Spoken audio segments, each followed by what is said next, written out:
In another voice I know all of you like to hear from, Tom Lee, excuse me, he's the head of research at Fundstrat. Tom, it's good to see you. I hope you were able to get some sleep. I guess we last spoke to each other, I don't know, a handful of hours ago.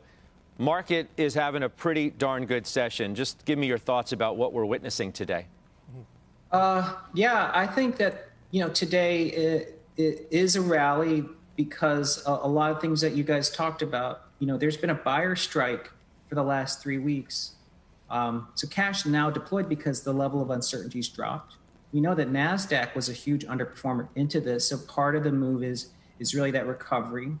I do think that people are rethinking Senate staying Republican is better than everyone thought because one, Mitch McConnell and Joe Biden get along.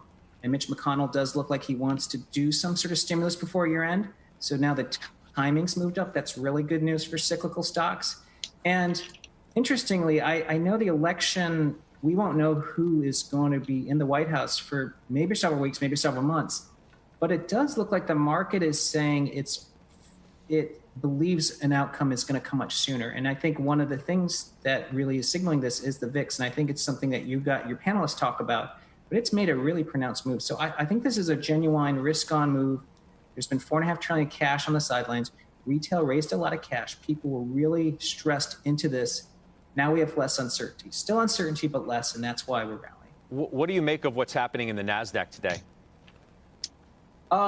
That's really interesting to me. If I had to guess, I think it has a lot to do with its relative underperformance into this election day, plus the potential for capital gains now is off the table. Because if you think about it, if we were going to have a blue wave, I don't see how anyone rationally wants to buy FANG and the mega caps before year end, knowing that there's probably going to be a flood of selling to reset the basis. So I think that rally is a relief rally that the Senate stayed Republican. I mean, you could say, okay, I agree with you. So maybe you don't get a massive stimulus plan.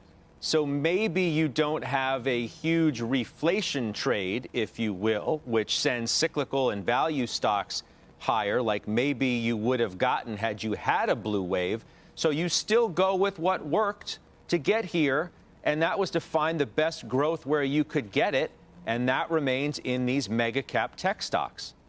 Oh, yeah, Scott, that's a great point. I mean, when we're getting to the window where we want to talk about the Santa Claus rally into year end, and historically, the Santa Claus rally is comprised, it's a general rally in the markets, but it's usually the winners stay winner. So I think people now are going to buy what's done great this year, do that trade into year end. But then into 2021, the therapeutics and the economy recovery and getting hopefully through wave 3.